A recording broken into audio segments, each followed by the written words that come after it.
Welcome back to Cryptopia, where we go over the wet and wild happening in NFT land. Today, couple articles for you guys. Japanese video game giant Konami reveals Castlevania 35th anniversary NFT.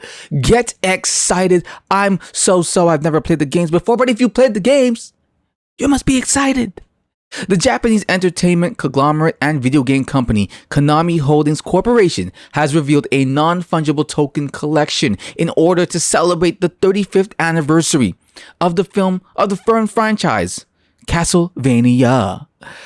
Konami follows a slew of video game giants like Ubisoft and Square Enix, who we've mentioned on this channel before, that have shown a strong interest in developing NFT technology. Who isn't into NFT technology? It's the future, baby. Let's go. So basically what's happening is this is coming out on January 12th. So that's this Tuesday, Wednesday, I believe.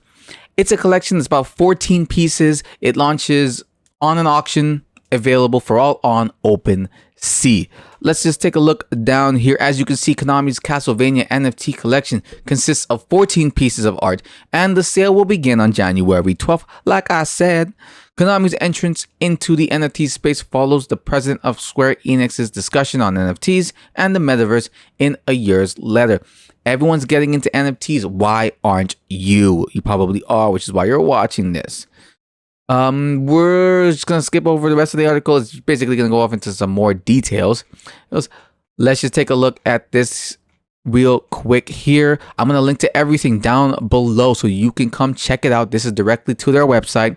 It's going to tell you when they're launching. Where are you in the world? Here's your time. Here's when the auction will be available. This is some of the pieces, a list of NFTs on sale. Just click on this. It'll take you to the auction page. Bam, bam, thank you, ma'am. That's all you need. Vampire Killers, Bloody Fears again. I've never played the game, okay? Let's leave it alone. I know some people are excited about this. I have a buddy who's really into Castlevania. I know he's going to love this, so I'm doing this for you, buddy. NFT auction details. Again, one item per each, so everything's going to be unique. 14 pieces, right? If you're a Castlevania fan, I would definitely suggest, checking this out. Seeing if you enjoy it, seeing if you like it. Now, if you're a first-time purchaser, there's a few things you're going to need to know, okay? NFT auction bidding flow. Create a cryptocurrency account. What are you doing if you don't have a cryptocurrency account? How are you going to get this shit? Through magic? No, it doesn't work like that. You get a cryptocurrency account and you make sure you have some ether. Purchase that ether. Prepare a wallet. Now, I don't like using Coinbase. I don't really suggest Coinbase, but it is also a very seamless and quick thing if you're just getting into it for the first time. If you're watching this video, it's the 12th and you're like, damn it, I only have like 30 minutes. What am I going to do? Well, here's what you're going to do. You're going to go to Coinbase and you're going to set up an account. It's quick. It's easy. Then you're going to get a Coinbase or wallet, set that shit up, connect them. All right. That's what you're going to do. Connection. And after that, you go to OpenSea and you wrap it. You got to wrap it. I forgot. They're not doing just straight ETH. You're going to need wrapped ETH. So you're going to have to swap your ETH to wrapped ETH. Sometimes the cryptocurrency world is just so damn complicated and so unnecessarily complicated. Like, just don't even invent wrapped ETH. I'm sure there's a reason. I forget what the reason is. I'm sure it's poignant and worth it. But also, because now you got to pay gas fees when you do the SWIP swap. Anyways, you do the SWIP swap, then you bid, then you win because you're great and you're rich and you can afford to beat everybody else out. And boom, you're the proud owner, motherfucker, of a Castlevania NFT, one of a kind for life. And maybe in about 20 years, it'll be worth even more and you sell that shit to somebody else and then boom, you make some money. All right, guys, that's the end of the Castlevania stuff. Links in the description down below. We're going to take a quick look at Sega because they will not be proceeding with NFT plans. They will not be doing so if it is perceived as a simple money-making skimozzle. I understand this. I'm not really going to go too heavily into this. They do so typically the amount to be spent on them is in the range of 10 to 15 million. This was their original plan. They talked about it last year, November, that they were going to be discussing NFT integration. Now, they're worried it's going to break the integrity of gaming because there's a lot of people who are throwing back saying they don't want NFTs involved. They don't want to be, because, in-game purchases is already, microtransactions already a thing that kind of rubs the gaming industry a little bit wrong. So now NFTs become a deeper integration of the microtransactions because now it's like a one-of-a-kind item that you're going to own or some shit like that. And then you can sell it, and there's going to be people hacking and lying and scamazing because that's what people do. We live in a scummy ass world, but what can you do? I think this is going to happen regardless. They're not saying no. They're just saying right now, no. We're going to plan it out. We're going to figure out what we're going to do, and then we're going to properly integrate that shit. Which is the best way to do it. Which is the best way to do it if you're going to do it at all. But I don't think you're going to be able to get rid of this. I think play to earn as automation takes over and people are finding both an escape like video games, but also an escape where they can also make money. It's kind of perfect, kind of goes hand in hand. And I think that's where we're going to see most people gravitate to eventually, unfortunately, simply because our world is lending itself to that, right? There's a lot of jobs that are going to be lost to automation, and a lot of people do, automation capable jobs. So that's what's coming up with here. They mentioned Castlevania. They mentioned who this Peter dude is. I don't know who this is. I'm not going to find out who this dude is. But Square Enix is Yosuke Masuda. So, they know that. What's this? Meanwhile, Ubisoft's NFT scheme has been called useless, costly, economically. Yeah, they did not do well with theirs, but like the whoever this guy, the CEO of this, did state that, because I did a video on this. He did state that they're just starting, so they're roughly trying to get into it and figure it out.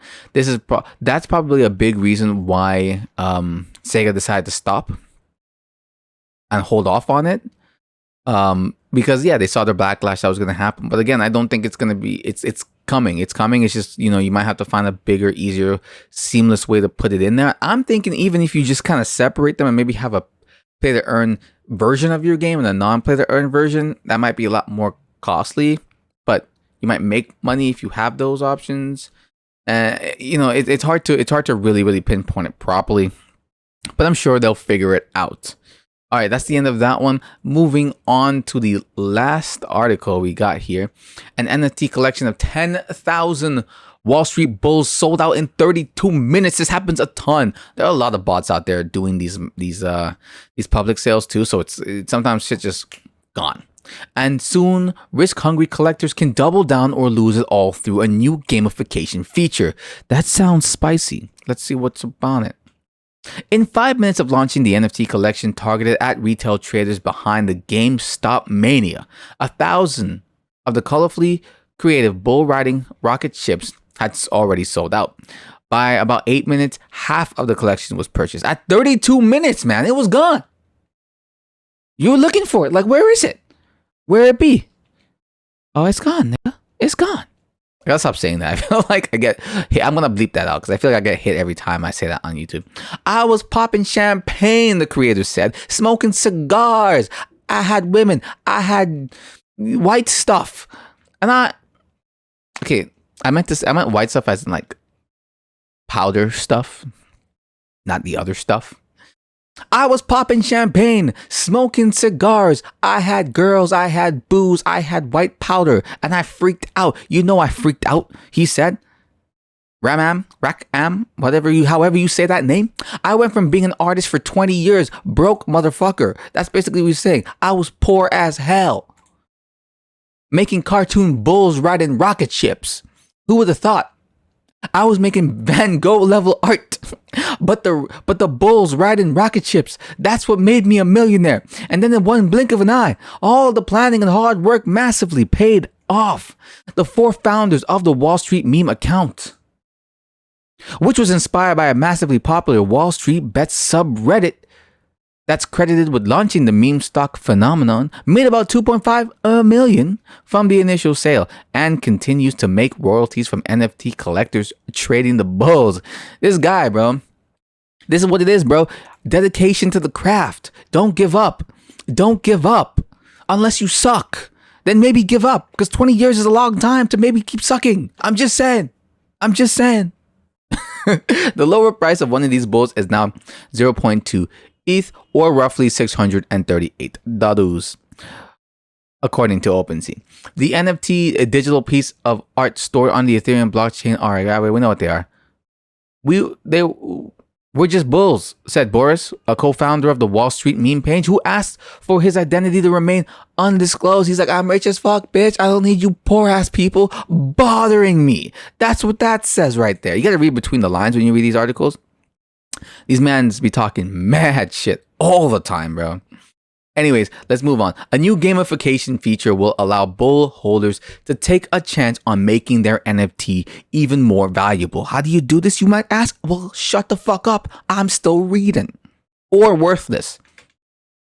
If the NFT holders purchase the feature, a random generator will either blow up their digital collectible or make it even rarer by adding new features to the bull. I think if you just get away from it not being blown the fuck up, it's already rare enough, because there's a limited supply of these, right? I think there's 10,000 or something, he said.